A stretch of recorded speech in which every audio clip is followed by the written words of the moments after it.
ലാല ലാല. അയ്യോ, ഓ ഓ, പേടിച്ചു പോയി. ഒരു തവള ചാടിയത് കണ്ടാണോ താൻ ഇത്ര പേടിച്ചത്? ഈ ഇടയായി തനിക്ക് പേടി വളരെ കൂടുതലാ. അതിനല്ലേ ആന വിചാരം. ആന വിചാരമോ? ആനയെക്കുറിച്ചുള്ള വിചാരമാണോ? അല്ല, ആനയാണെന്ന വിചാരം. നമ്മളൊരു ആനയാണെന്ന് വിചാരിച്ചാൽ എല്ലാ പേടിയും മാറും. സിംഹത്തെ കണ്ടാൽ പോലും നമുക്ക് പേടി തോന്നില്ല. നമ്മൾ ആനയല്ലേ, സിംഹം സൂക്ഷിച്ചേ പെരുമാറൂ. ആ വിചാരം സിംഹത്തിന് വേണ്ടേ? അതിന് നമ്മൾ വേറെ പ്രശ്നത്തിനൊന്നും പോകുന്നില്ലല്ലോ.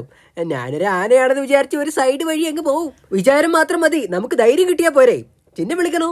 ദേ ഒരു പുലി വരുന്നു. പോത്തിന് പൊതുവെ പുലിയെ പേടിയാം. പക്ഷെ ഞാൻ ആന വിചാരിക്കും. ഞാൻ ആനയാണ്, ഞാൻ ആനയാണ്.